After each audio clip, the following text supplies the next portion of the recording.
서울시가 지난해 6월 광주 학동의 철거 현장 붕괴 사고와 관련해 현대산업개발에 대해 건설산업기본법 위반 혐의로 영업정지 8개월을 결정했습니다. 앞서 국토교통부가 지난해 9월 부실 시공과 하수급인 관리 의무 위반에 대해 행정처분을 요청했지만 이번 서울시의 처분은 부실 시공 혐의에 대한 겁니다.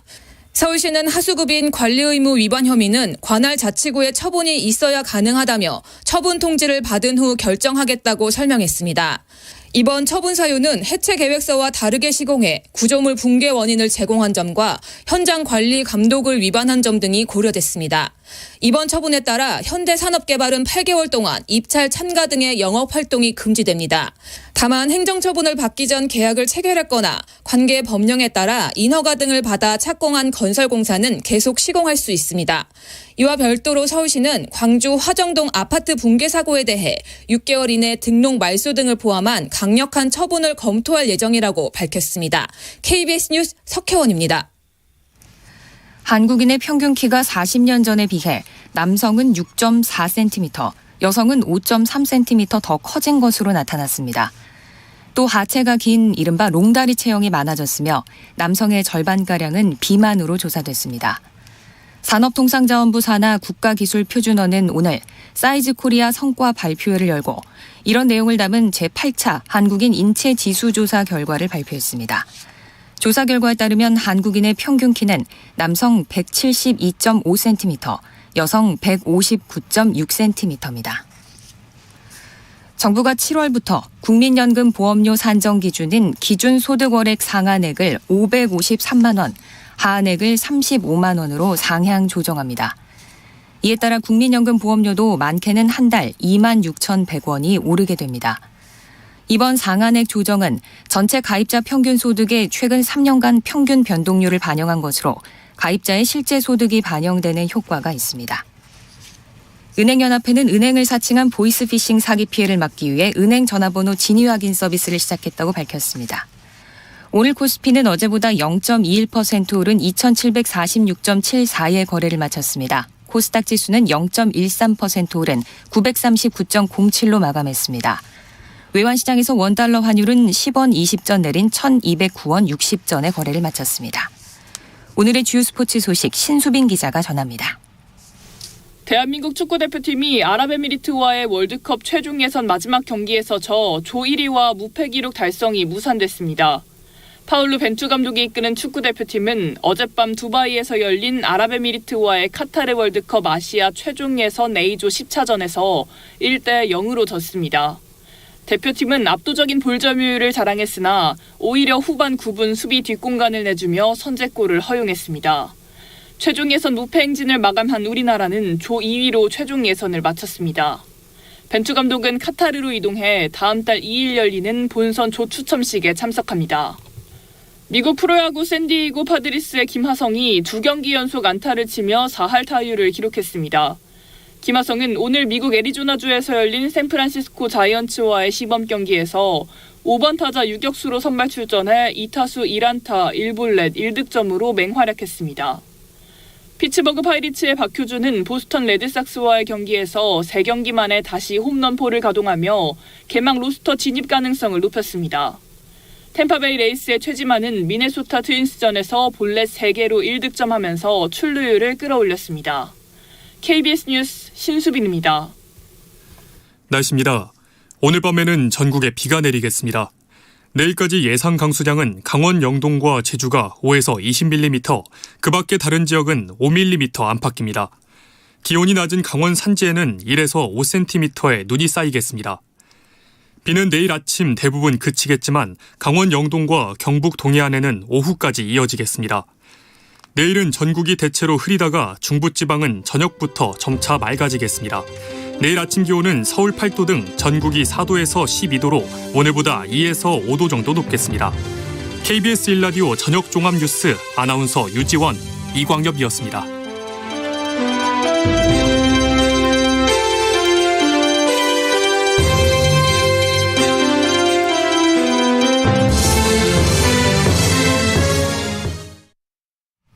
지금 시각 7시 20분입니다. KBS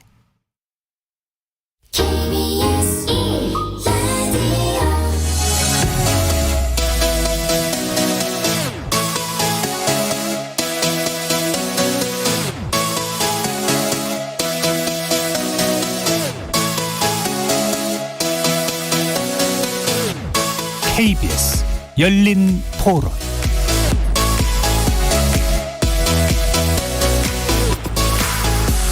안녕하십니까. KBS 열린 토론 정준희입니다.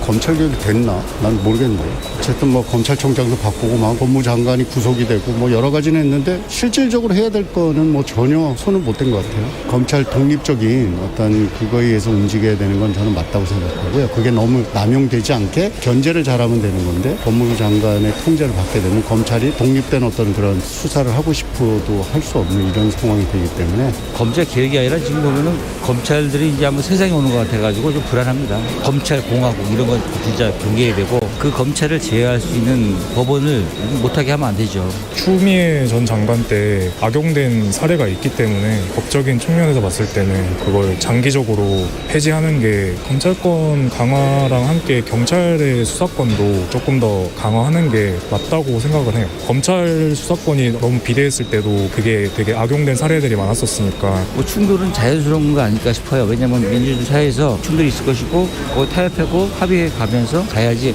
어떤 한 집단의 독주를 간다라는 거는 그거는 자유민주주의에 아주 어긋나는. 뭐든지 견제가 있어야지 견제가 없으면은 횡포도 있을 수가 있고 그렇다고 생각합니다. 거리에서 만나본 시민들의 목소리 어떻게 들으셨습니까? 차기 정부 출범을 앞두고 몇몇 쟁점에 관련된 정권교체기의 긴장감이 여전한데요. 특히 박범계 장관과 인수위 사이의 신경전으로 한 차례 미뤄졌던 법무부 업무 보고가 우여곡절 끝에 어제 진행이 됐죠. 장관의 수사지휘권 폐지를 비롯해서 검찰 권한 강화에 초점을 맞추고 있는 차기 정부의 정책 방향을 두고 검찰, 법무부, 박범계 장관 사이에서도 또 이견이 엿보입니다. 윤석열 당선자는 검찰의 직접 수사 확대와 공수처의 권한 분산 등 검찰권 강화를 기조로 하는 공약을 내세웠고, 이는 새 정부에서 정책적으로 우선순위가 높을 거라 짐작되는데요. 그에 반해 민주당에서는 검찰로부터 수사권을 완전히 분리시키는 방향에서 검찰개혁을 신속하게 마무리짓겠다는 분위기가 또 커져가고 있습니다. 여소야대 정국 속에서 차기 정부의 검찰 관련 정책, 그야말로 운명을 알 수 없는 상황인데요. 검찰총장 출신의 대통령의 형사사법개혁은 어떻게 진행돼야 될지, 입법부인 국회와의 관계는 또 어떻게 풀어가야 할지 세 분의 전문가와 함께 논의해보는 시간 갖도록 하겠습니다. KBS 열린 토론은 여러분이 주인공입니다. 문자로 참여하실 분은 샵 9730으로 의견 남겨주십시오. 단문은 50원, 장문은 100원에 정보 이용료가 붙습니다. KBS 모바일 콩 그리고 유튜브를 통해서는 무료로 참여하실 수 있고요. 모바일 콩을 통해서도 보이는 라디오로 만나실 수 있습니다. 시민 논객 여러분의 뜨거운 참여 기다리겠습니다. KBS 열린 토론 지금부터 출발합니다. 살아있습니다. 토론이 살아있습니다. 살아있는 토론, KBS 열린 토론. 토론은 라디오가 진짜입니다. 진짜 토론, KBS 열린 토론.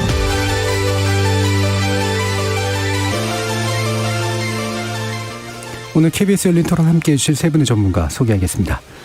먼저 부장판사 출신이시죠? 여상원 변호사 나오셨습니다. 네, 안녕하세요. 부장검사 출신이십니다. 이중재 변호사 자리하셨습니다. 네, 안녕하세요. 이중재 변호사입니다. 자, 이제 학계를 또 대표해서 나오셨죠? 한상희 건국대 법학전문대학원 교수 함께하셨습니다. 네, 반갑습니다. 자, 지금 이제 법무부와 인수위 사이에 이견이 있었고요. 그중에 이제 장관 수사 지휘권에 관련된 문제가 핵심적이었었는데, 박범계 현 장관은 이제 수사지휘권 폐지에 대한 반대 의견이고, 인수위는 이제 이 부분을 장기적으로 폐지해 나가겠다라고 이제 보는 입장이기 때문에 여기에 대한 또 세 분의 간단한 의견을 먼저 여쭙도록 하겠습니다. 여상원 변호사님 말씀도 들을까요? 예, 검찰권의 행사에 대해서 통제가 있어야 되는 건 누구나 인정할 겁니다. 네. 그런데 그 통제를 과연 법무부 장관이 수사지휘권으로 통제를 할 것이냐, 이거는 좀 의문이 있다는 거죠. 네. 특히나 이 법무부 장관이 정치인이 법무부 장관 되고 또 그 법무부 장관이 어떻게 보면 대통령의 복심이라고 할 때 과연 이 법무부 장관이 정치와 밀접한 관계가 있는 사건에 관해서 어떤 수사지휘권을 행사한다면은 이거는 누구나 불신을 받을 수밖에 없는 수사지휘권 행사가 되거든요. 그래서 저는 검찰권의 통제는 필요하지만 특히 우리나라 같은 상황, 정치인이 법무장관이 되고 법무장관이 대통령의 대리인일 때 이 수사지휘권을 행사하는 것은 아직은 예. 시기상조가 될 수 있다. 그래서 기본적으로 이런 그 수사지휘권을 주냐 마냐 이거는 사실 그동안 수십 년 동안 아무 문제도 안 됐었어요. 수사지휘권이 있다는 것도 몰랐어요. 사실은 저희들도. 예. 그러다가 노무현 대통령 때 처음으로 수사지휘권이 한 번 있었고 특히나 이번 정권 들어와서 무려 3번인가요? 예. 행해지면서 과연 수사지휘권이 제대로 행사돼 가지고 검찰권을 갖다가 통제했느냐 이에 대한 의문이기 때문에 어떤 법률 문화 그리고 정치 문화에서 해결해야지 이걸 갖다가 수사지휘권을 존치하냐 마냐 이 문제하고는 별개다 이렇게 생각합니다. 네, 알겠습니다. 이중재 변호사님 말씀 주시죠. 예, 이 장관의 수사지휘권 제도는 주요 국가들을 좀 보면은 독일, 일본 그리고 이제 우리나라 정도에 있는 제도인데 독일하고 일본에서는 뭐 이미 뭐 사문화가 됐다고 그래요. 그리고 우리도 사실은 거의 그 사문화된 조항이 아니었는가. 왜냐하면 검찰 70년 역사 동안에 한 4번 행사가 됐었는데 네. 한 번은 뭐 2005년에 그때 이제 천정배 당시 장관께서 이제 행사를 하신 거고 그 다음에는 이제 공교롭게도 지금 현 정권에서 3번씩이나 행사가 됐어요. 그래서 전체 행사된 횟수를 보면은 우리나라에서도 거의 사문화된 조항이 아니었는가 이런 문제가 우선 네. 있고요.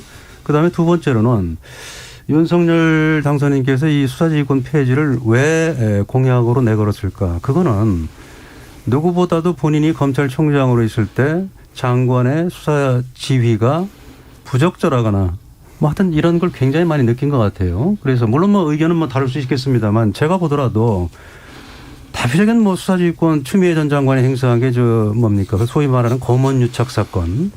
그걸 무슨 뭐 채널A 기자하고 한동훈 검사장이 무슨 뭐 이상한 뭐 공모를 해서 이상하게 뭐 언론에 뭘 흘려가지고 뭔가 조작을 하려고 한 것처럼 뭐 그런 사건이었는데 사실 그게 뭐 윤석열 당시 총장이 거기에 뭐 어떻게 관련이 돼 있다는지도 저는 뭐 잘 알지도 못하겠고. 예. 그 다음에 결국은 그 사건은 뭐 채널A 기자를 기소를 했습니다만 그 기자는 무죄가 선고됐고 또 한동훈 검사장은 추미애 전 장관 말에 의하면 증거가 차고 넘친다고까지 했는데 결국은 기소도 하지 못했단 말입니다. 근데 다른 수사지휘권도 마찬가지예요. 따지고 보면 지금 뭐 시간이 없어서 제가 한 가지만 말씀드리겠습니다만은 이 한 사건을 볼 때 이런 수사지휘권 제도는 오히려 정치적으로 악용될 소지만 있는 게 아니냐. 그러니까 첫 번째는 거의 사문화된 조항이었고 그다음에 두 번째로는 이렇게 악용될 우려가 큰 제도를 뭐 때문에 유지하느냐. 예. 이래서 지금 그런 공약으로 낸 것 같고요. 예. 그다음에 제가 그렇게 구체적인 사건을 분석해 봐도 이런 상태라면은 이걸 뭐 대폭적으로 개정하거나 폐지하는 게 맞다고 봅니다. 예, 알겠습니다. 별도로 정리하지는 않겠고요. 한상희 교수님 말씀 드리겠습니다. 수사지휘권 문제는 어떻게 보면은 전체 검찰 또는 검찰로 상징되는 우리 형사사법 체계의 아주 작은 부분이죠. 실제 중요한 것은 이 형사사법 체계가 정치 권력의 영향권 안에 들어가는 것이 아니라 그 바깥에서 예. 독립해서 행사되고 객관적으로 어떤 법과 정의를 바로잡는 그런 권력이냐.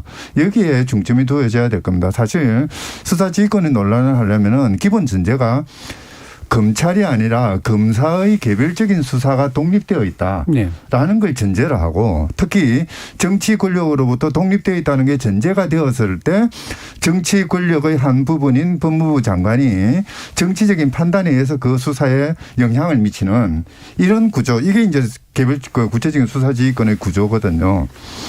그런데 사실 우리나라에서는 일단 검찰이 정치적으로 독립되지 않았고요.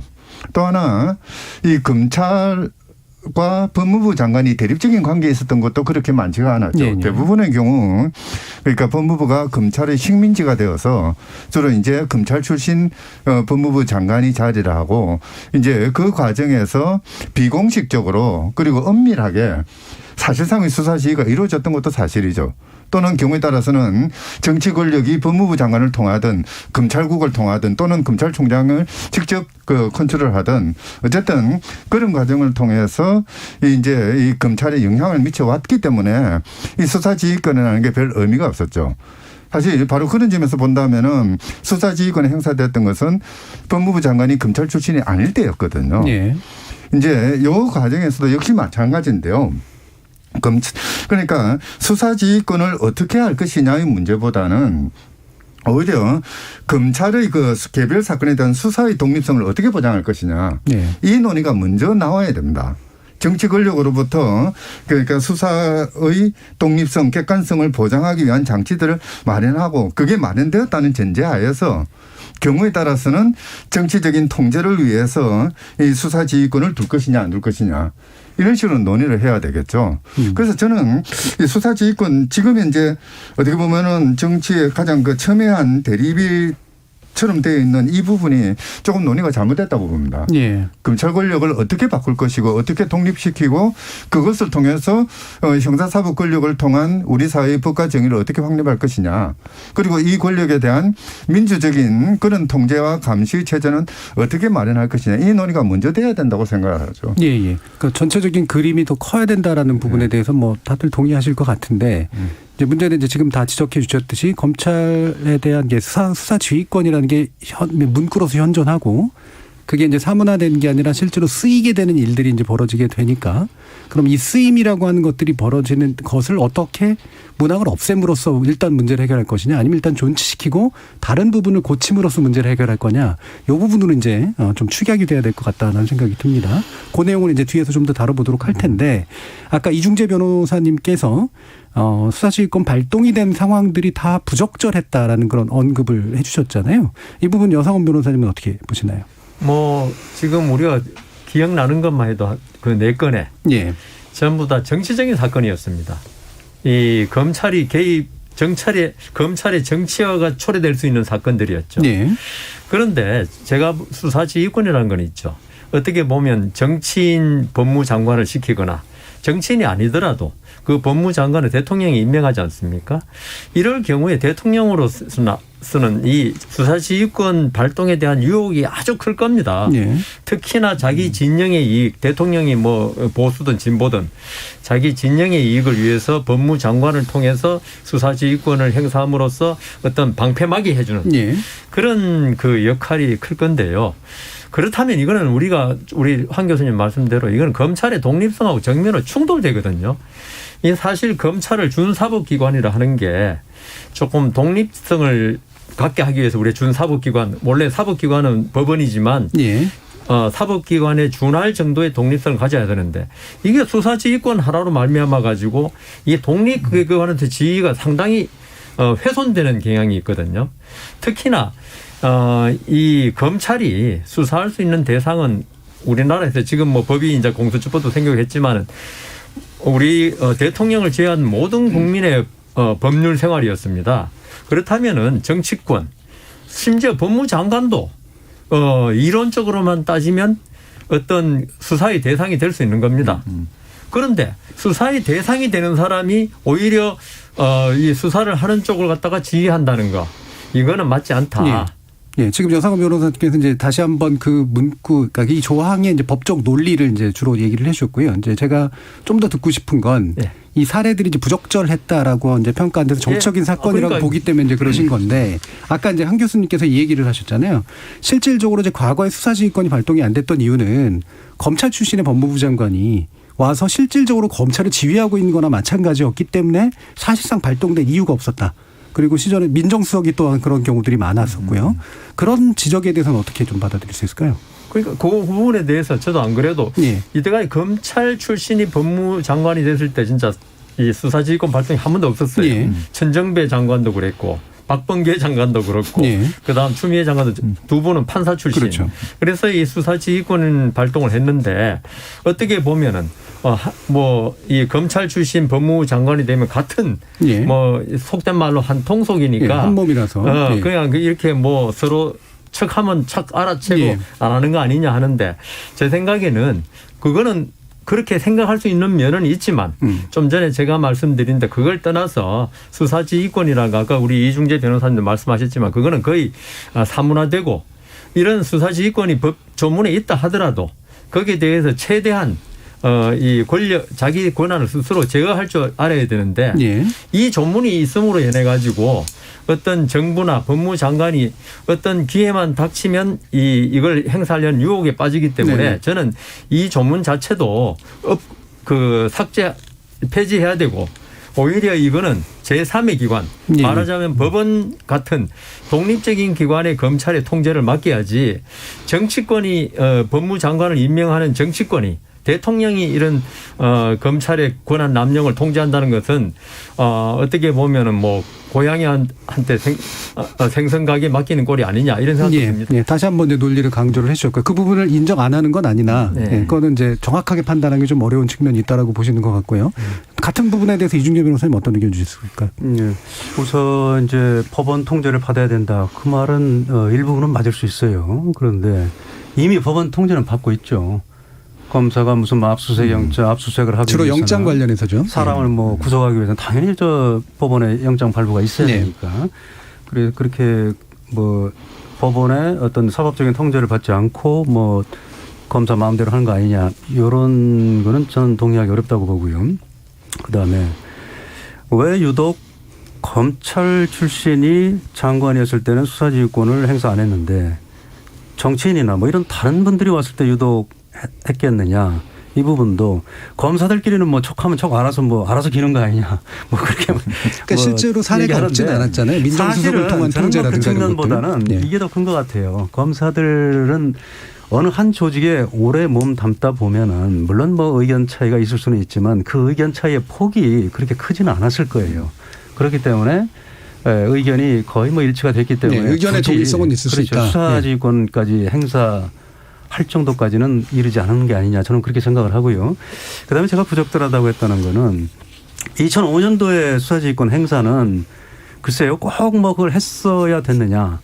뭐 국가보안법 위반 사범에 대해서 과연 뭐 이걸 구속수사할 거냐 불구속수사할 거냐 그 문제였는데 아마 검사 출신들은 당연히 뭐 지금도 그런 면이 상당히 강하겠습니다만 그 당시로서는 당연히 구속해야 된다고 생각했을 거예요.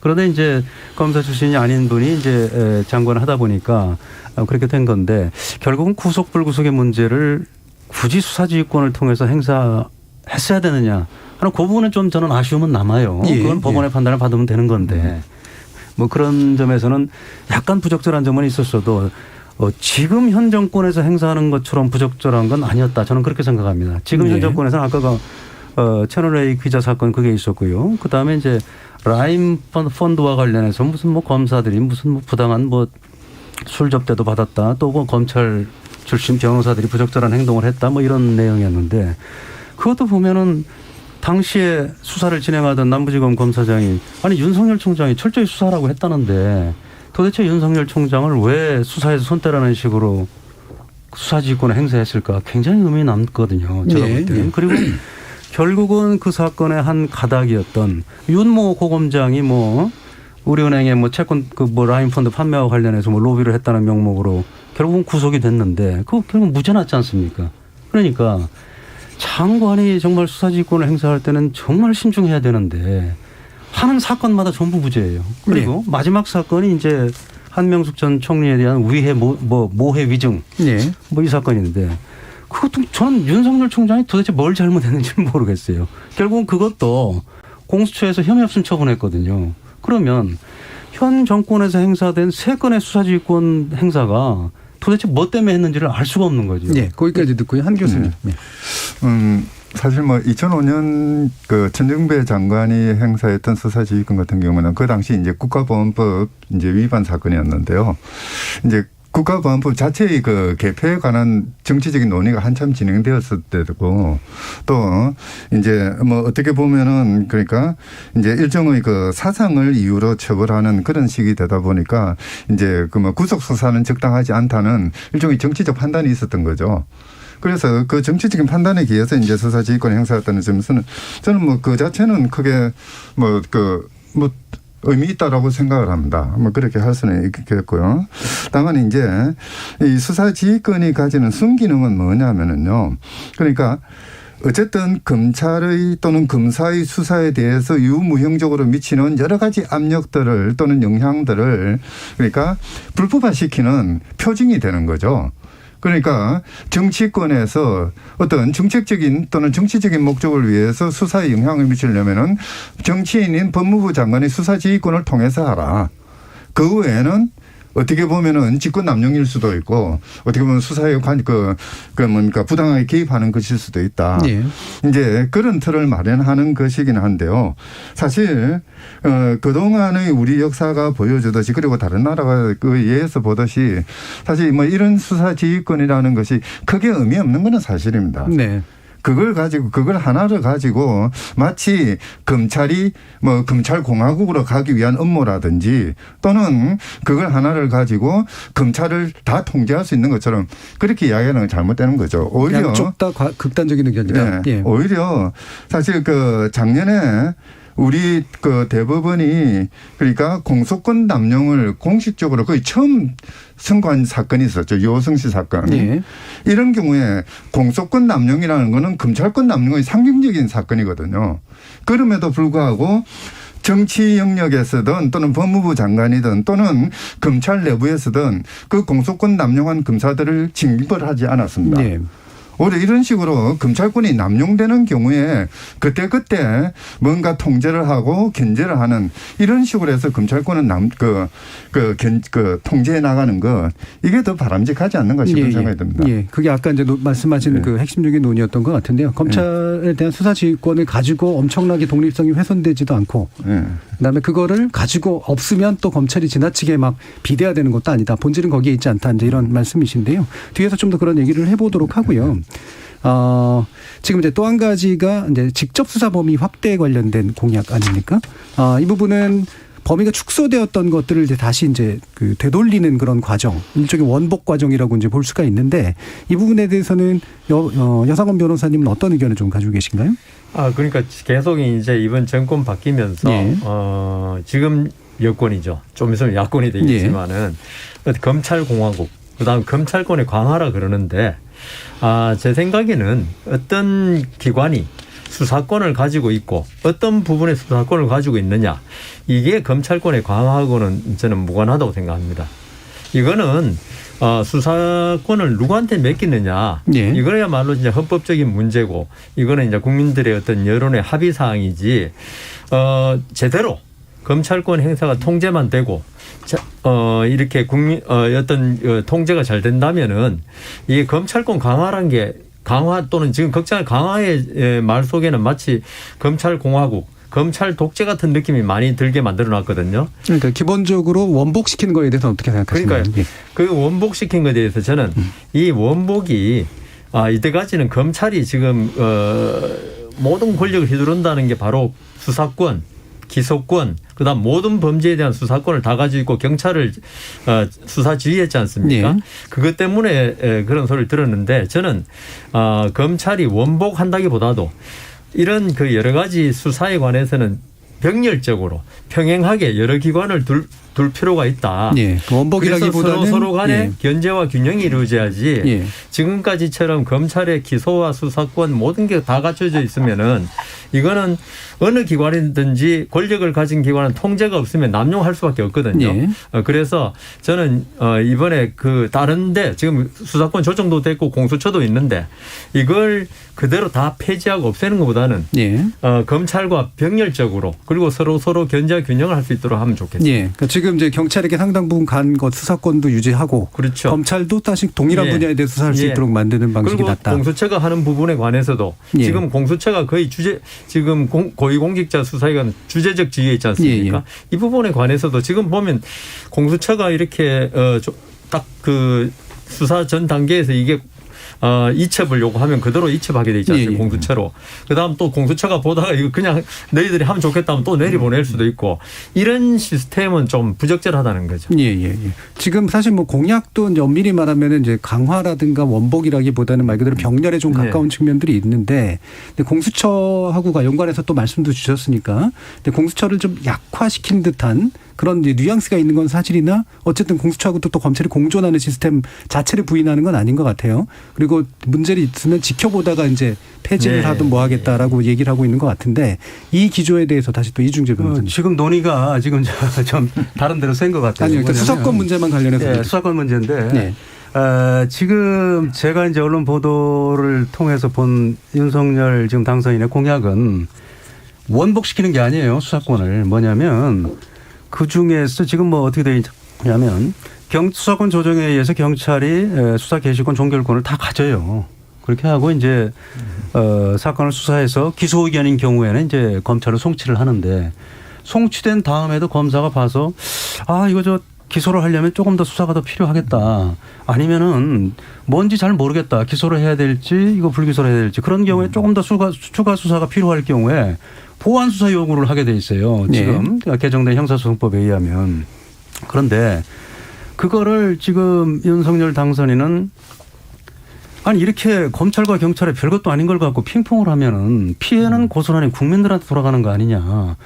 그 정도는 조금 보완하는 것 정도는 검찰에서 조금 더 보완해서 수사를 하면은 시간도 빠르고 그게 국민을 위한 건데 왜 그렇게 서로 핑퐁을 하느냐 이거예요. 네. 그래서 그게 결국은 책임 수사제라는 그래서 이제 그런 타이틀로 가지고 공약이 걸어진 거죠. 네. 그렇기 때문에 이거는 무슨 검찰의 수사권을 글쎄요 이만큼 늘어났다 그러면서 양적으로 조금이라도 늘어났으니까 확대되는 거 아니냐 하는데 이거 확대하고 관련 없습니다. 이거는 검사들도 어떻게 보면 하기 싫어하는 거예요. 뭐냐면 검사들은 정말 뭐 사회적인 이목을 끈 큰 사건을 해서 주목도 받고 싶고 뭐 그런 생각을 하는 거지. 무슨 경찰에서 수사한 거 조금 보완하는데 그거를 갖다가 조금 더 하는 걸 우리가 한다고 해서 검사들 입장에서는 그거 귀찮기만 한 일이죠. 그런데 그런 정도의 작은 건데 왜 이렇게 중요한 공약으로 내걸었을까요? 그러면 그러니까 서로 지금 뭐냐면 되게 미미한 변화잖아요. 그러면 미묘한 변화인데 뭐냐면 지금 상당히 대표 공약처럼 금년 초에 서울지방변호사회에서 한 1,490명의 변호사들이 답변을 했는데 설문조사를 했어요. 네. 그래서 이제 수사권 조정 1년 동안에 뭐 만족도가 어땠냐. 그래서 여러 가지 항목을 물어봤는데 경찰에서 수사가 이제 끝났을 때 이제 이의가 있으면 이제 검찰에 이의 신청을 할 수가 있는데 네. 이의 신청하는 절차가 굉장히 참 번거로웠다. 그렇게 답한 변호사가 제 기억으로 거의 한 40%가 넘었어요. 그러면 도대체 이걸 왜 이렇게 하느냐. 제가 봐도 그래요. 제가 변호사 입장에서도 제가 이의 제기했는데 검찰에서 조금만 더 바로 보완 수사하면 끝날 걸 갖다가 다시 경찰로 보내면 시간이 무한정 늘어나는 거예요. 그러면 당사자들은 어떻게 하라는 얘기입니까? 네. 그래서 그런 부분은 서로 핑퐁하지 말고 책임지고 어느 기관이 해라 좀. 이게 이제 책임수사제고. 그다음에 저는 책임수사제는 저는 그렇게 해석을 하고 있고요. 그다음에 이제 검찰의 수사 권한을 더 확대하는 거는 소위 말하는 지금 6대 범죄가 있습니다. 네. 그 6대 범죄에 더 다른 것을 추가할 것이냐. 그러면 그거는 수사권 확대가 되겠죠. 예. 그런데 책임수사제는 제가 아무리 읽어봐도 그거는 보완하는 그걸 하라는 거지. 핑퐁하지 말고 6대 범죄를 더 막 대폭 뭐 10대 범죄, 12대 범죄 이렇게 확대하자는 게 아니기 때문에 그거는 검찰 수사권을 확대하는 게 아니라고 저는 생각합니다. 예. 뭐 민원을 받아준 정도다. 예. 저는 조금 다르게 생각하는데요. 그 책임수사제라는 게 그러니까 이제 부족한 부분을 검찰이 다시 그걸 메꾸는 수사를 하겠다. 그런데 그 메꾸는 수사를 하기 위해서는 처음부터 수사를 다시 해야 되는 거죠. 왜냐하면은 경찰에서 마련한 수사 결과들을 바탕으로 해서 이제 보완 수사를 한다는 명분으로 검찰이 다시 수사하게 되면은 피의자를 부를 것 아닙니까? 처음부터 신병에 관한 것, 인신에 관한 것부터 시작하고 사건의 경과에 대해서 확인하는 작업이 거치겠죠. 이때 이제 검사가 그 일을 하는 것도 있겠지만은 수사관도 또 역할을 해야 될 겁니다. 검찰 수사관은. 이미 이제 수사권 조정 과정을 거치면서 검찰 수사관의 역할이나 이런 것들이 어느 정도 정리가 되어가는 이 순간에 다시 보완 수사라는 이름으로 미미한 부분만 수사하겠다라고 하면서 그 수사관의 어떤 역할들이 보완이 되고 강화가 되고 하다 보면은 결국은 중복 수사가 돼버리거든요. 이게 이제 어떻게 보면은 그러니까 행정학에서 말하는 권력이라는 거는 그 자체 수행성을 가지기 때문에 확정될 수밖에 없다는 그런 그 틀에 의거한 것이고요. 그리고 이제 변협이나 변호사들이 지금 경찰 수사는 좀 불편하다. 뭐 부실 수사하는 경우도 있고 수사 지연도 있다. 그렇게 해서 이걸 고쳐야 된다라고 이야기를 합니다만은 사실 뭐 고쳐야 됩니다. 근데 그것이 경찰 수사력의 문제인지 그렇지 않으면은 검찰의 지휘를 받지 않고 경찰이 수사 종결권까지 다 가지기 때문에 문제인지 구조의 문제인지 능력의 문제인지를 구분해야 되는 거죠. 예. 지금 변호사들이 주로 이야기하는 부실수사, 수사지연 또는 형사소송법도 잘 모르더라. 이런 것들은 경찰의 능력의 문제거든요. 이런 것들을 이제 수사권 조정이 된 지 한 1년 정도 지났으니까 그 과정에서 나타났던 여러 가지 폐해점, 문제점들을 수집을 해서 분석을 하고 그것들을 개선하기 위한 노력을 해야 되는 것이지 불과 수사권 조정이 된 지 1년도 안 지난 이 시점에서 다시 검찰이 개입해서 무언가를 해봐라 라고 이야기하는 것은 오히려 혼란만 야기할 가능성이 많다는 거죠. 그런데 그거는 제가 생각하기에는 사건 당사자들의 정말 절실한 그런 요청 그거를 외면하게 되는 결과를 초래할 수 있거든요. 사실 지난날 이제 검찰이 수사권을 가졌을 때도 똑같은 이야기가 나왔거든요. 경찰서 불려가가지고 기껏 진술하고 났더만은 다시 검찰에 불려가가지고 똑같은 말을 또 하게 만들더라. 이것도 불편함이었죠. 지금은 왜 그러냐면 그거는 왜 그랬냐면은 지금 이제 제가 말씀 끊어서 죄송한데요. 네네. 지금 문제가 되고 있는 게 뭐냐면은 민사적으로 해결해야 될 것이 고소 고발을 통해서 형사화되는 과정에서 그러니까 이해관계의 당사자가 국가의 형사사법 권력을 빌어서 자기의 어떤 문제를 해결하려다 보니까 답답한 것들이 있는 거죠. 그 이제 단순히 범죄의 피해자의 보호라는 측면을 넘어서서 어떤 사적인 이해관계 해결 수단으로서 어떤 형사사법 권력이 이용되다 보니까 그러다 보니까 빨리 해결해야 되고 부실수사 문제가 되고 내가 뭐라고 이야기해도 대답도 안 하더라라는 그런 불평이 나오게 되는 거거든요. 이런 것들은 검찰과 경찰의 수사권 조정의 문제가 아니라 경찰 시스템, 경찰의 수사를 어떻게 할 것인가. 어떻게 하면 좀 더 빨리 할 수 있고 어떻게 하면 좀 더 소송법에 어울리게 할 수 있고 어떻게 하면은 피해자의 구제에 만전을 기하게 만들 것인가. 경찰 개혁의 과제인 것이죠. 예, 알겠습니다. 우선 제가 중복 수사의 문제인데 중복 수사가 이제 거의 없어진다고 저는 생각을 해요. 왜냐하면 과거에는 경찰의 피의자 신문 조서는 증거 능력이 인정이 안 되고 검사의 피의자 신문 조서만 증거 능력이 인정이 됐는데 지금은 둘 다 안 되거든요. 그러니까 검사가 그게 안 되는 게 아니라 그렇기 때문에 이제 과거에는 경찰에서 자백을 했다 하더라도 기소하기 위해서는 다시 피의자를 불러서 조사할 수밖에 없었어요. 검사 입장에서는. 증거 능력이 있는 조서가 법원에 제출이 돼야 되니까. 그래서 그 문제하고는 좀 다르다 이렇게 생각하고요. 그다음에 민사 사건의 형사화는 이주제하고는 저는 조금 다른 문제라고 생각합니다. 뭐냐면 민사 사건이 아니고 형사 사건을 정식으로 내가 고소를 해놨는데 아니면은 형사 사건으로 내가 고소를 당했는데 그러면 사건 당사자들이 제일 원하는 거는 아니 어떤 결론이든 공정하게 좀 빨리 신속하게 좀 결론을 내달라는 거거든요. 그런데 양쪽에서 뭐 소리만 왔다 갔다 하고 이거 그냥 조금만 더 하면 되는 건데 한쪽 기관에서 그거조차도 안 하고 이거 도대체 뭐 하는 거냐. 이 얘기거든요. 강조점이 사실은 좀 다른 부분 같고요. 지금 여상원 변호사님께서 한동안 계속 기다리고 계셔서 여기까지 얘기 듣죠.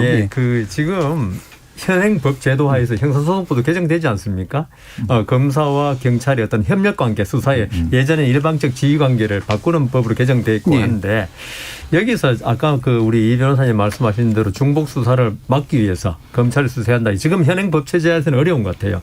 특히나 또 현실적으로도 경찰이 수사를 기껏 올렸는데 검사가 부족하다고 또 검사가 수사를 새로 시작한다면은 이 수사라는 게 뭐 간단한 사건 같은 별 문제가 안 되지만은 좀 복잡하고 쟁점이 많은 사건은 이게 새로 수사 시작한다는 게 국민들한테는 엄청나게 불편하고 그래서 그걸 검찰이 경찰에 다시 재수사 지휘를 요구하는 거 그거는 맞는데 지금 제가 오늘 오기 전에 윤석열 당선인의 어떤 이 입장을 보니까 지금 현행 법 체제에서 이게 지금 민주당이 협력하지 않으면 이 법을 고칠 수는 없지 않습니까?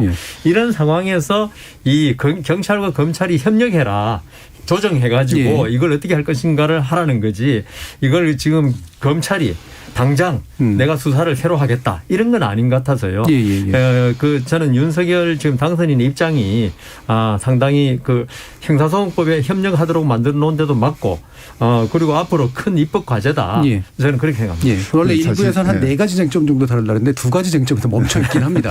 점점 전문적인 이슈가 나오긴 합니다만 일부 마치기 전에 제가 1분씩 정도만 드릴 테니까 혹시 미진한 부분 있으면 말씀 주시죠. 사실 수사권 조정 문제는요. 좀 저는 아쉬움이 있는데요.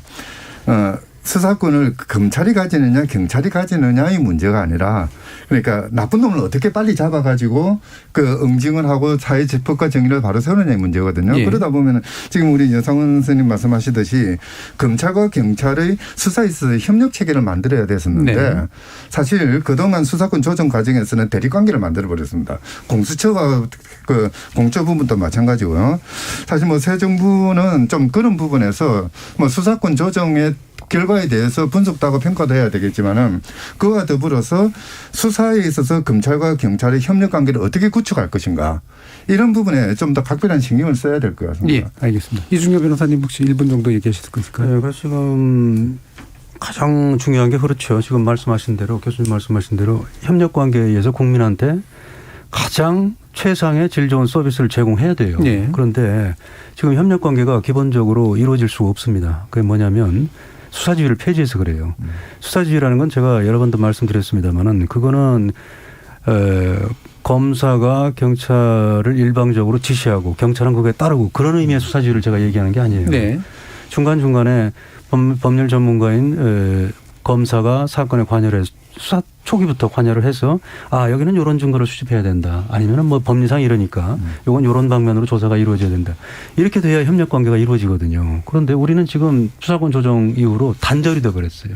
그러니까 협력 관계가 거의 있을 수가 없다. 네. 그럼 제가 하다못해 지금 수사와 기소가 분리되어 있는 가장 대표적인 나라라고는 미국을 봐도 제가 미국에 가끔 미국 방송을 듣습니다. 제가 뭐 CNN이 됐든 그러면은 무슨 사건이 나면은 검사하고 경찰관이 사건 초기부터 같이 나와서 브리핑해요.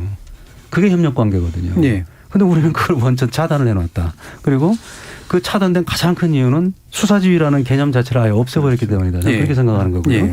그리고 아까 이제 서로 핑퐁하지 말라는 것에 대해서 한 번 더 말씀을 드리는데 지금 경찰 수사에 대해서 이의 신청을 한 사건도 지금 검사들이 이의 신청한 사건마저도 경찰에 보완 수사 요구를 해버렸어요. 그런 사례가 꽤 있어요 지금. 네. 보니까 그건 법무부에서도 지금 보니까 그거 황당하니까. 그렇죠. 아니 그거 그러지 말아라. 그것까지 왜 그러느냐. 그래서 이거 내버려 두면은 검사들도 하기 싫은 거예요. 이런 보완 수사 정도는. 예. 자기들이 해야 되는데도.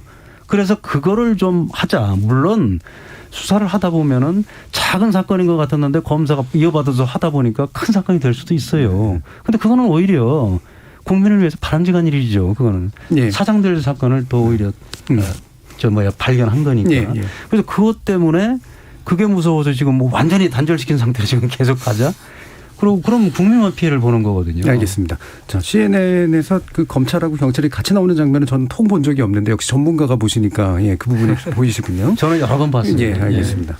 자, 그러면 1부는 일단 이 정도로 좀 정리를 하고요. 예산권이라든가 이런 부분도 사실 논의해야 되는데 2부로 바로 이어가지고 논의하도록 하겠습니다. 청취자 문자 준비되어 있기 때문에 한번 불러보도록 하죠. 정희진 캐스터. 네, 지금까지 청취자 여러분이 보내주신 문자들 소개합니다. 김정식님, 검찰이 신뢰받는 기관이라면 모를까 지금의 신뢰도로는 견제가 필요하다고 봅니다. 검찰이 정치 집단이 아니었던 시절이 있었던가요?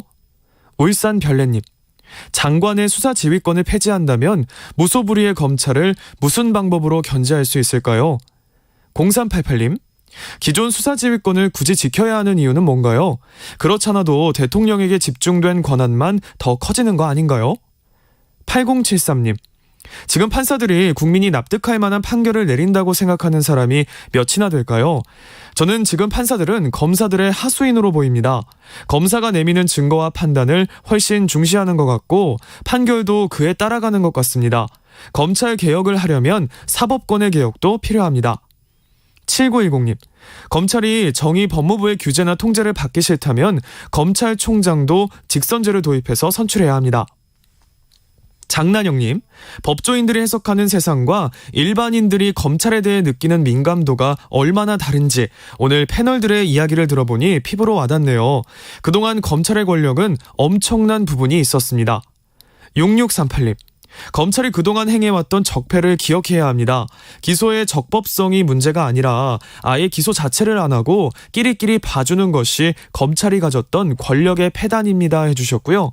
9519님, 검찰의 기소 유예한 사건, 불기소한 사건들은 경찰이 기소권을 가질 수 있게 하는 건 어떨까요?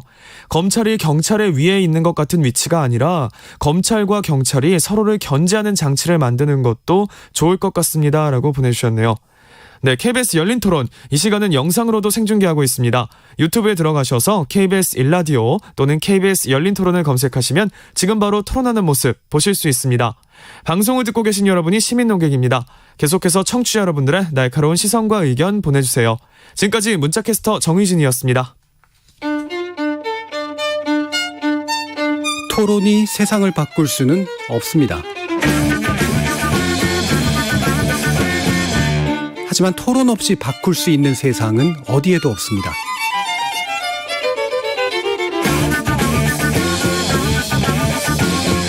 세상의 선한 변화를 갈망하는 당신.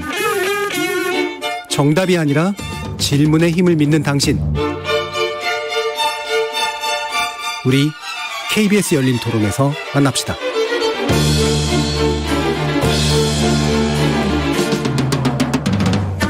KBS 열린 토론, 윤석열 정부 하에서의 검찰의 방향에 대해서 살펴보고 있는데요. 여상원 변호사님, 그리고 한상희 건국대 법학전문대학원 교수님, 그리고 이중재 변호사님 세 분의 전문가와 함께 하고 있습니다. 자, 일부에서 미처 못 얘기한 것 중에 하나가 이제 예산에 관련된 문제인데요. 윤석열 당선자 측은 애초에 공약에서부터 검찰에게 예산을 편성할 수 있는 권한을 주도록 하겠다. 그리고 그게 독립성을 확보하는 데서 굉장히 중요한 요소다. 이렇게 얘기했는데 이 부분에서 이중재 변호사님은 상당히 찬성하는 입장으로 알고 있습니다. 예, 이거는 뭐 모든 조직이 그렇습니다만은 뭐 예산이 없으면 아무 일도 못 하잖아요. 예를 들어 제가 뭐 극단적인 사례가 될 수 있겠습니다만은 검찰이 마음에 안 들어서 뭐 법무부에서 예산 안 주면은 뭐 아무것도 못 하는 거 아니에요. 그래서 그거는 좀 문제가 있다. 그렇게 하고 그다음에 이제 실제로 근데 그런 일이 있었나요? 예산 안 줘서 못 지금 예를 들어서 무슨 직제라든가 전부 법무부의 통제를 받으니까요. 직제. 지금 지금 뭐 예산하고는 그게 결국 예산에 연결된 문제겠죠. 예를 들어서 무슨 법무부 지금 정권 들어와서 초창기에 상대방 정권 수사할 때는 서울지검 중앙지검의 특수부를 막 더 늘려서 더 열심히 하라 뭐 이렇게 해놓다가 갑자기 현 정권 사람들 수사하니까 다 그냥 줄여놔 버렸단 말입니다. 그리고 그나마 지방에서 뭐 특수수사 조금 하려면 법무부 장관한테 보고하고 해라 뭐 이런 식으로 지금 됐기 때문에 그게 이제 예산하고 연결된 문제라고 저는 생각을 해요. 그리고 이제 무엇보다도 제가 이제 지금 보도된 걸 보니까 국가재정법하고 정부조직법을 보니까 중앙행정관서의 장은 예산 편성권이 있어요. 그리고 정부조직법에 의하면 중앙행정기관이라는 거는 정부조직법에 의한 부, 처, 청이 다 들어가요. 네. 그리고 행정안전부를 보니까 치안에 관한 사무를 관장하기 위해서 행정안전부 장관 소속하에 경찰청을 둔다 이렇게 돼 있어요. 근데 경찰청은 예산 편성한다고 하더라고요. 네.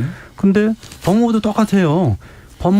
검사에 관한 사무를 관장하기 위해서 법무부 장관 소속으로 검찰청을 둔다 이렇게 돼 있어요. 정부조직법에.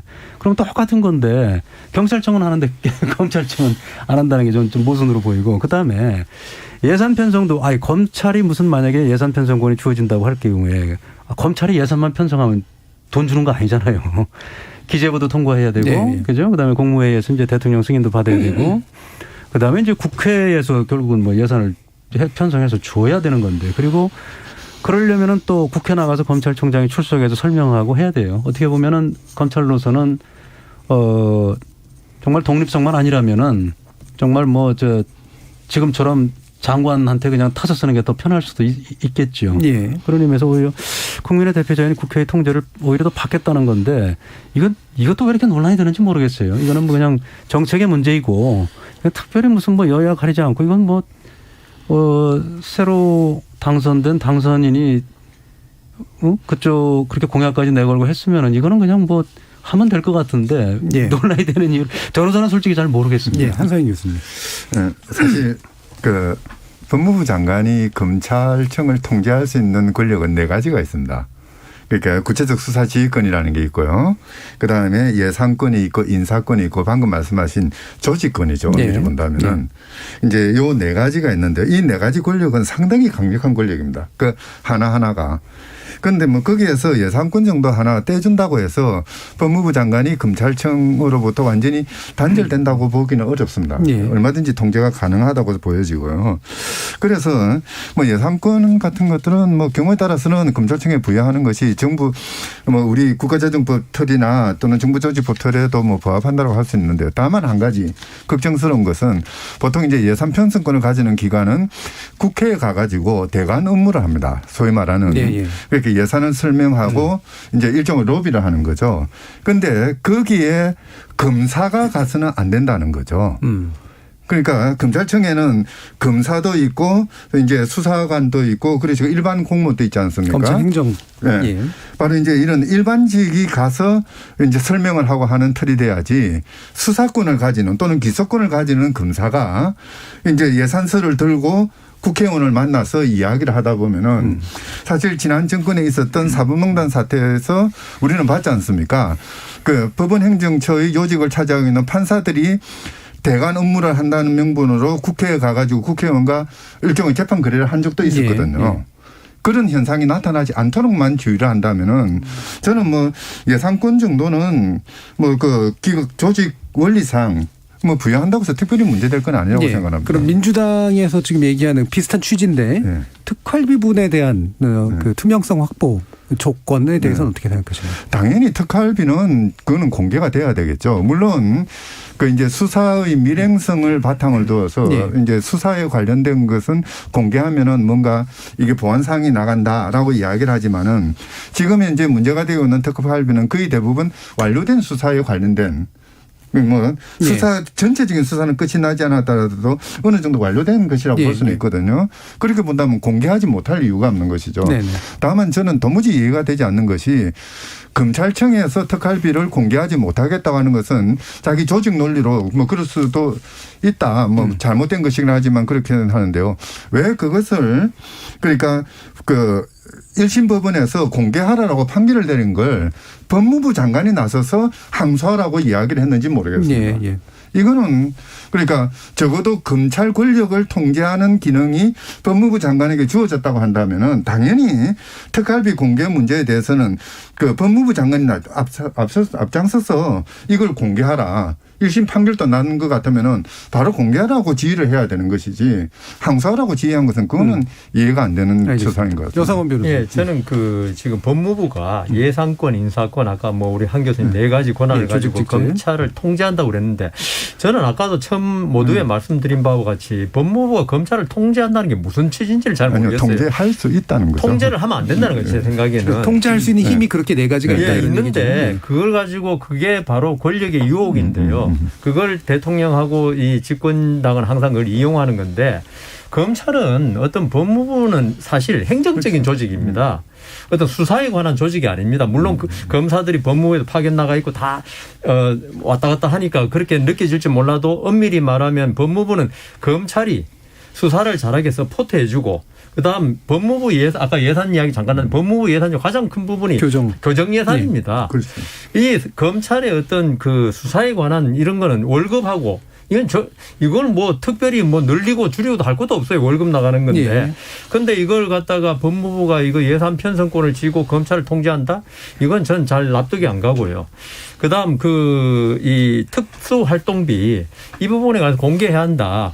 이게 특수활동비 중에 상당 부분이 제가 알기에는 총장이나 이런 분들이 뭐 검사장들한테 이렇게 배분해주고 이런 돈이 상당히 그래서 저번에 서울중앙지검장한테 이 특활비 좀 줬다가 그게 문제다 물론 무죄 받았지만은 그런데 그런 부분은 공개돼야 한다고 생각합니다. 그리고 왜 이게 그러면 차라리 예산 편성상 각급 검찰청에 나눠주면 되지. 이게 검찰총장의 어떤 재량에 따라서 이렇게 나눠준다. 이거는 제가 맞지 않고. 그렇지만 또 이런 특수활동비 중에서도 지금 뭐 국정원이 많이 하지만 대공활동 수사비 공안부 같은 경우에 이런 경우에는 밀행성이 중요시되고 이게 밝혀질 때는 상당히 문제가 되지 않습니까? 이런 부분은 나중에 사후 감사원에 감사해서 통제가 돼야 되는 거지 이게 공개까지 되는 거는 그러니까 성격에 따라서 특수활동비 중에서 다를 것이다. 공개 여부를 성격에 따라서 이제 나눌 수 있다. 특정한 부분은 가려버리면 되지 않습니까? 그러니까요. 그렇다 하더라도 그걸 감사 안 할 수는 없으니까. 그리고 1심 법원에서 그 법관이 이미 한번 걸러본 거거든요. 그러면서 그럼에도 불구하고 법관이 공개하라고 판단한 것은 공개할 가치가 있다고 보는 거죠. 그리고 사실 그 1심 법원 판결이 있더라도 이게 공개 거부 조항이 있습니다. 있기 때문에 큰 문제는 아닙니다. 공개 거부 조항이라는 거는 국가 기밀에 관한 공개를 거부할 수 있는 여러 가지 근거 조항들이 있다. 알겠습니다. 자, 그러면 현재 이제 이 문제를 해결하기 위해서는 결국에는 사실 그 뭐 훈령이라든가 아니면 대통령의 어떤 직권으로 해결할 수 있는 부분도 있지만 상당 부분 법 개정사항하고 연관된 것도 있어서 결국에는 거대한 야당이들 민주당과의 협의가 굉장히 중요한 부분인데 이걸 정치적으로 좀 어떤 방향으로 해결해 나가는 게 좋다고 보실지, 대통령이 의중을 가지고 있다 해서 또 무조건 다 할 수 있는 부분도 아니기 때문에 이건 정치적 해법에 관련된 그런 부분입니다. 여기에 대해서는 한 교수님 먼저 의견을 좀 주실까요? 사실 이제 그 정권이 교체되는 시기에서 가장 중요한 것은 여야가 바뀌는 그 여야가 서로 협의해서 뭔가 새 정부가 지향하는 어떤 정책 방향들을 그대로 실현될 수 있도록 그렇게 도와주는 일이라고 보여지거든요. 뭐 그런 점에서는 특히 이제 검찰과 관련된 또는 형사사법 권력에 관련된 그런 그 협조 체계는 필요하다고 생각하는데요. 다만 이제 문제는 그러니까 제가 모두에도 말씀드렸듯이 그러니까 이 문제가 검찰 권력을 어떻게 하고 경찰을 어떻게 하고 또는 통제를 어떻게 하고 이 문제가 아니라 우리의 그 형사사법 권력 체계를 어떻게 바로 잡고 그걸 통해서 그 악을 척결하고 이제 그 권력형 비리 범죄 같은 것들은 제대로 척결하고 또 억울한 사람은 구제하는 그런 그 법과 정의로 세워나가는 이 책을 어떻게 마련할 것인가에 대해서 서로 이제 머리를 맞대고 고민해야 될 점이라고 생각하거든요. 그리고 그렇게 하기 위해서는 이제 새로운 패러다임이 필요한 거죠. 여태까지 검찰개혁이라는 것이 검찰 권력을 떼내가지고 다른 데 옮겨주는 그러다 보니까 전체로서의 국가 권력의 총량은 줄어든 적이 없습니다. 검찰의 수사권을 경찰에 준 것을 따름인 거죠. 그런데 지금 이제 와서는 이제 검찰개혁의 논의를 할 때는 이런 그 권력들을 떼내가지고 어떻게 시민들의 통제 속에 넘겨줄 것인지 권력이 그러니까 어떤 정치적인 통제의 대상도 되어야 되지만 동시에 시민들의 감시와 견제의 대상, 즉 말해서 민주적 통제가 가능할 수 있는 틀을 어떻게 마련할 것인가. 그렇게 해서 뭐 어떠한 권력이든 검찰 권력이든 경찰 권력이든 이런 권력이 그 절대 권력으로 무소불위의 권력으로 그 비화되지 않도록 또는 정치 권력의 신여가 되지 않도록 하기 위한 그런 장치를 마련할 것인가에 머리를 맞대야 되겠죠. 좀 더 그랜드한 디자인을 이제 얘기해 주셨는데 그러니까 기존 정부나 현재 민주당이 추진해온 검찰 개혁도 뭔가 이제 설계가 좀 잘못된 측면이 있고 거기에 대한 이제 반대 쪽의 논의라든가 현재 새 정부가 추진하는 방향도 지나치게 미시적이거나 방향이 잘못 설정된 면이 있다. 이 부분을 크게 같이 논의하는 협치의 틀을 만들었으면 좋겠다. 일단 이런 얘기를 해 주신 거고요. 지금 뭐 우리 한 교수님 말씀하고 좀 맥락은 같은데 저는 그 지금 문재인 정권에서 한 검찰 개혁, 뭐 큰 틀의 사법 개혁 이거는 그 추진 과정에서 조금 문제가 많다. 사실 이 수사권을 어떻게 배분하느냐, 그다음 수사권에 대한 통제를 어떻게 하느냐, 이건 사실 국민들의 어떤 기본권, 인권하고도 아주 밀접한 중요한 문제입니다. 사실 지금은 뭐 6대 범죄 수사를 검찰에 맡기고 이런 문제만 지금 하고 있는데 논의하고 있는데 어떻게 보면 검찰 개혁의 가장 큰 주안점은 이 검찰에 의해서 수사받는 국민이 어떻게 안심하고 자기 인권을 보장받아가면서 하느냐, 이게 더 중요한 이슈가 됐어야 되는데 문재인 정권의 검찰 개혁은 어떤 아까 한 교수 말씀하신 대로 권력 나눠먹기 어떤 개혁인 느낌이 들거든요. 그리고 권력 나누기, 쪼개기 개혁이라 하더라도 이게 아까 그 말씀하신 70년 검찰 그리고 형사사법 체계가 진행되어 오는 과정에서 그게 물론 검찰이 워낙 권력이 강대해서 많은 국민이 피해를 봤다지만 그 나름대로 기능은 있었습니다. 만일 검찰이 우리 국민들이 지금 막 그 비난하는 대로 악의 집단이었다면 우리나라 유지가 안 되죠. 그렇기 때문에 이 70년 동안 유지되어 온 사법제도, 형사소송 제도를 고치려면 전문가들, 각계의 전문가들을 모아서 몇 년간에 걸쳐서 심도 있는 연구 끝에 공수처를 또 뭐 만들든지, 그다음 검경 수사권 조정도 아까 우리 이 변호사님 말씀하신 경찰의 어떤 수사 역량 문제라든가 이런 걸 갖다 충분히 검토하고, 그다음 경찰의 어떤 수준을 올린 다음에 이런 형사사법 체계가 개혁이 됐어야 되는데, 어떤 뭐 정치적 목적이 있었는지 모르겠지만 너무 졸속으로 흘러갔다. 그래서 저는 이번 윤석열 정부에서도 있죠. 이 부분에 관해서 지금 거대 야당하고 싸울 게 아니라 거대 야당도 참여하고, 그다음 이제 여권도 참여하고, 그다음 학자, 그다음 실무가 다 참여해서 이 공수처 문제라든가 이런 그 수사권 조정 문제를 다시 한번 서로 심도 있게 연구해서 개정할 건 개정하고 그렇게 하는 게 맞다고 생각합니다. 예. 그럼 방금 그 말씀 다시 받아서 이중재 변호사님께 의견을 여쭙겠는데, 기존 정부의 개혁, 권력기관 개혁 과정이 좀 치밀하거나 조밀하지 못했고 정파적으로 좀 활용된 면이 있다라고 비판을 한다면, 새 정부로서 윤석열 정부가 내세우고 있는 공약이나 추진의 방향은 충분한 조밀함과 구체적인 대안을 갖추고 있다고 보시는지에 대해서 한번 여쭙고 싶습니다. 저는 뭐 그런 조밀함보다도 사실은 저희가 형사사법 체계를 운영한 지가 뭐 검찰 역사만 해도 70년이기 때문에 사실 구성이나 뭐 이런 체계에 있어서는 별 문제가 없다. 별 문제가 없다고 봐요. 그걸 운영하는 사람들의 마음이 문제지. 지나치게 검찰 관점 아니십니까? 아니요.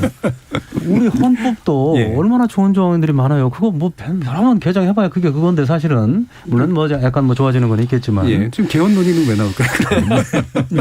지금 개헌 논의가 나오고 있잖아요. 아니, 개헌 논의는 제가 그걸 말씀드리려는 게 아니고. 그래서 검찰영장 청구권은 없애야 되는 거죠. 그거는 모든 좋은 제도가 이미 들어와 있다. 그래서 그걸 몰라서 우리가 못하는 건 아니에요. 그걸 운영하는 사람들의 마음이지. 그리고 지금 윤석열 당선인이 내건 공약의 거의 대부분은 지금 보면은 오늘 논의하고 있는 주제들은 전부 뭐 법률 개정 사항이기 때문에 야당과의 협치가 없으면은 근본적으로 불가능해요.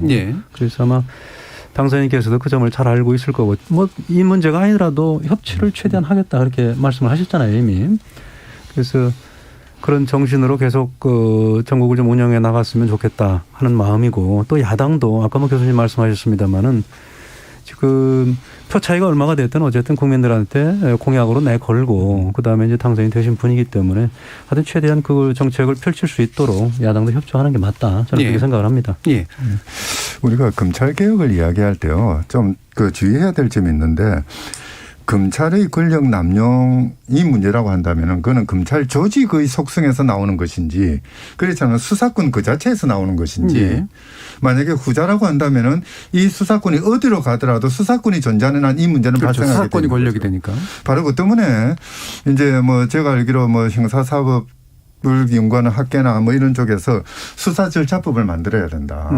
지금 여태까지는 이 검찰의 수사권이나 경찰의 수사권을 재판이라는 관점을 중심으로 형사소송법에서 통제를 하다 보니까, 그러다 보니까 수사 과정에서 그 수사의 뭐 그 협력 관계 또는 분업 관계 또는 경우에 따라서는 거기서 인권 보장의 관계 이런 것들이 제대로 규율되지 못하고 있다. 뭐 그런 그 비판이 나왔던 것도 사실이거든요. 사실 뭐 수사권의 문제는 어떻게 보면 누가 행사하느냐의 문제보다는 이 수사권이 이루어지는 과정에 대한 법적인 통제, 이 수사 절차법이 저는 필요하다고 생각하고요. 검찰 조직과 관련해서는 그러니까 아까 우리 이중재 변호사님께서 뭐 검사들의 생각이 거의 비슷하기 때문에 법무부 장관의 수사지휘권이 행사되지 않았지 않느냐 그렇게 이야기하는데, 저는 그 점이 가장 검찰개혁의 요체가 되어야 된다고 생각합니다. 그러니까 그 어떤 민주사회에서 그 어떤 조직이 있더라도 이 조직이 하나의 생각, 비슷한 생각을 가지고 있는 건 그렇게 바람직하지는 않거든요. 다양한 생각들이 서로 어울려서 어떤 합의에 이르는 그런 과정들이 필요한데, 여태까지 우리의 검찰 조직은 그러니까 상명하복 체제가 워낙 굳건하게 만들어져 있고 또 경우에 따라서는 조직 문화 자체도 그러니까 상관의 이야기에 복종하는 이런 체제가 이루어져 왔다고 저는 알고 있습니다. 이런 부분들을 좀 흩어버리는 그래서 좀 더 민주적이고 다양성이 보장되는 이런 검찰 조직을 만드는 방향으로 계획이 이루어져야 되는 게 아니냐 예. 그렇게 생각합니다. 예. 자, 그러면 이제 지금 이 부분의 방향성은 좀 약간 추상적이니까요. 다시 약간 뚝 떨어뜨려서 잘 구체적으로 가보면 결국은 이제 차기 정부에서 이제 인사 문제로 이제 드러나게 되지 않겠습니까? 근데 저는 사실은 약간은 이거는 좀 뜬금없는 궁금증일 수도 있겠습니다만, 검찰총장 그리고 공수처장의 앞으로 어떻게 할지를 자신의 어떤 이걸 내려놓을지 말지 임기를 지속할지 말지를 묻는 방식의 지금 현재 이야기가 진행되는 것이 바람직하다고 보시는지에 대한 의견을 사실 좀 여쭙고 싶거든요. 우리 사실 윤석열 지금 당선인이 예. 사실 뭐 임기 문제 이런 거 가장 민감한 분일 겁니다. 예. 아마 그 법무부 장관 간의 마찰로 임기를 못 채우고 한 몇 예. 개월 남기고 사퇴했는데 제 생각에 윤석열 당선인이 저는 우리 검찰을 위해서고 그다음 우리 국가의 어떤 헌법 체계의 수호를 위해서라면은 비록 마음에 안 들지라도 제 생각에는 윤석열 당선인이 지금의 검찰총장 그다음 공수처장에 대해서 지금 그렇지 않아도 산업자원본부 지금 예. 뭐 그러니까요. 직권 남용 이야기 예. 나오던데 마음에 안 들더라도 그걸 용인할 수 있는 오픈 마인드를 가져야 돼. 이번에 한 번이라도 그걸 꺼내야 한다. 이때까지 네. 사실 저는 그게 안 좋은 악습이라고 생각했거든요. 대통령만 새로 바뀌면은 그전 대통령에 임명한 여러 가지 권력기관의 장들이 바뀌는 거. 네. 이거는 그리고 임기가 보장된 사람들 아닙니까? 네네. 이걸 갖다가 나하고 철학이 안 맞다. 그러면은 어떤 사법 체계는 있죠. 아까 그 우리 이 변호사 말씀하셨지만 사법 체계라는 건 진실은 하나입니다. 그걸 보는 시각이 조금 다를 뿐이지. 여기서 어떤 대통령과 철학이 안 맞는 사람은 A라는 사실을 B로 판단한다. 그런 게 전제되거든요. 그건 말이 안 되지 않습니까? 네. 그래서 어떤 그 대한민국이 좀 더 발전하기 위해서는 이 대통령과 철학이 안 맞다 하더라도 그 사람이 아까 한 교수님 잘 말씀하셨네. 다양한 의견. 네. 그 총장이 나하고 다른 의견을 가졌다면 그걸 수용할 수 있는 그렇다면은 그 사람들의 임기는 철저히 보장해주고 그런 좋은 선례를 세우는 게 아까 말씀드린 검찰권 독립, 사법권 독립 이런 거에 초석이 된다고 생각합니다. 네. 이중재 변호사님. 저도 그렇게 생각해요. 임기는 보장해 주는 게 맞다. 그리고 아까 뭐 그 연장선이 될 수 있습니다만은 법률가들은 적어도 법률적인 어떤 사실관계를 대할 때는 아주 큰 의견 차이는 없을 거예요. 네. 물론 뭐 정치적인 면이나 종교적인 면이나 이런 건 당연히 의견 차이가 클 수밖에 없죠. 그거는 같은 조직원이라도 그렇지만은 법률적인 관점에서 그렇게 큰 차이가 있을 수는 저는 없다. 아까 그 말씀을 드린 거고요. 검사들이 뭐 획일적이라는 게 아니고 오히려 그거는 뭐 지금 과거에 자유한국당에는 자유가 없고 더불어민주당에는 민주가 없다는 것처럼 지금 뭐 오히려 그 선출직 공무원들이 당론으로 한 번 정하면 아무 말도 못하는 그런 이상한 형국까지 돼 있잖아요. 그렇기 때문에 검사들의 그 정도의 어떤 법률적인 문제에 대한 큰 의견 차이가 없다는 걸 그렇게 뭐 크게 비난할 일은 아닌 것 같고요. 그다음에 임기는 저는 어떻게 하든 보장을 해 주는 게 맞다. 그런데 이제 아쉬운 게 이게 반복이에요. 지금 여 변호사님 말씀해 주셨습니다만 지금 정부 들어와서도 김순환 전 검찰총장 그냥 물러났고 또 환경부 블랙리스트까지 만들어서 그냥 그 난리가 나가지고 결국은 환경부 장관이 그 당시 환경부 장관이 실형 선고받고 구속까지 되고 이거를 정말 누군가는 끊어줘야 돼요. 네. 정말 그렇게 가장 민주적이라고 자부했던 지금 정권에서도 참 그런 이상한 일들이 벌어졌거든요. 그래서 그건 누군가는 끊어줘야 된다. 그래서 임기는 저는 보장해줘야 된다 이렇게 생각을 합니다. 예. 한상희 교수님. 그러니까 새 당선인이 이제 아까 여상원 선생님 말씀하셨는데요. 마음에 안 들다는 이야기조차도 해서는 안 되는 거죠. 그냥 그대로 내버려 두면 되는 것이거든요. 특히 이제 검찰이라든지 감사원이라든지 공수처라든지 이런 기구들은 그 임기를 보장하는 이유가 일종의 시간적인 권력 분립을 만들어내는 거죠. 네. 전 정권이 임명한 사람이 새 정권을 견제할 수 있는 그런 틀을 마련하는 것이거든요. 뭐 그런 점에서는 의당 그냥 그 새 정부는 그러니까 검찰총장은 임기를 보장하는 것이 맞고요. 다만 이제 많이 나왔으니까 말인데 오늘 공수처장이 그 인수위에 가서 간담회를 가졌습니다. 네. 이거는 정말 잘못됐다고 생각을 하거든요.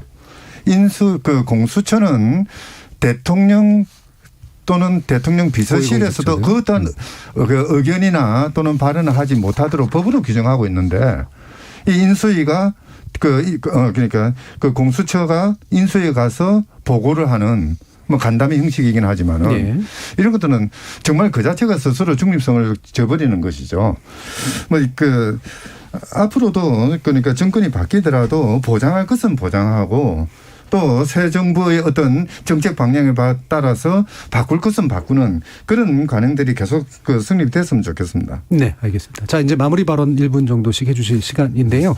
검찰개혁의 주요한 측면들 또는 사법개혁의 주요한 측면들에서 새 대통령에게 어떤 부분을 강조해주고 싶으신지 이번에는 이중재 변호사님 말씀도 한번 들어보겠습니다.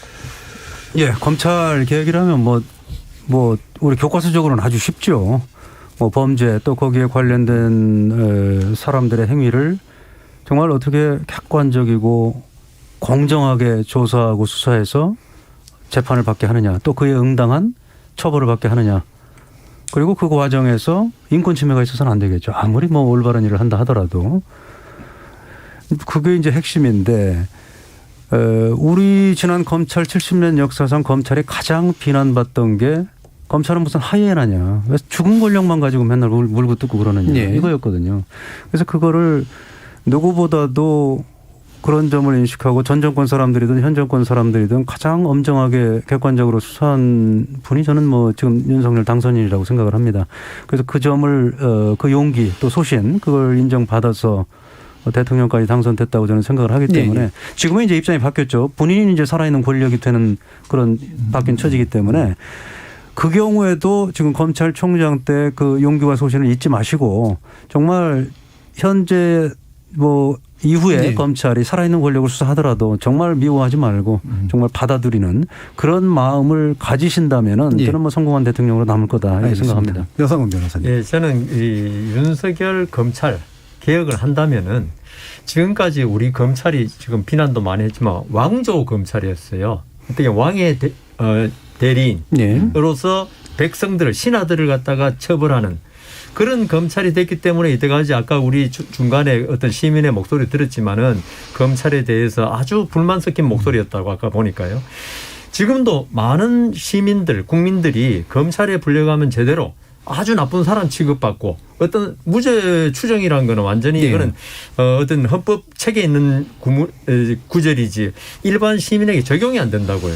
그래서 저는 지금 뭐 수사권 조정, 공수처 문제 이런 거 다시 검토하는 건 좋지만은 그보다 더 우선돼야 될 게 일반 국민들이 지금 민주주의 시대의 검찰 아닙니까? 국민이 주인인 국민이 검찰에 가면 완전히 그냥 객체, 물체처럼 취급받는데 국민이 주인이라는 취급을 받는 수사 관행, 그다음 수사 절차 이걸 하는데 검찰 개혁에 이번 윤석열 당선인이 검찰 출신이니까 제대로 된 개혁을 한번 해줘서 우리 국민들이 다시는 검찰청에 갔다 와서 뭐 극단적인 알겠습니다. 선택을 하가 이런 분이 많은데 그런 일이 다시는 없기를 저는 바랍니다. 예, 다들 1분씩 이상씩 해주셔서요. 많이 드리진 못하는데 그래도 1분 드리겠습니다. 한상희 죄송합니다. 윤석열 당선인의 정체성을 규정하는 게 아까 말씀하셨듯이 살아있는 권력도 수사하라라는 그 한 문장일 겁니다. 살아있는 권력을 수사하게 검찰을 독립시켜줘야 되겠죠. 뭐 이런 말도 있지 않습니까? 나이 든 사람들은 권력을 가진 사람들은 입은 닫고 지갑은 열어라. 검찰에 대해서 윤석열 당선인 또는 대통령은 더 이상 말을 하지 말고 간섭하지 말고 독립성을 보장하되 검사가 살아있는 권력을 수사할 수 있도록 지원하고 제도를 뒷받침하고 그리고 의지를 북돋아주는 거.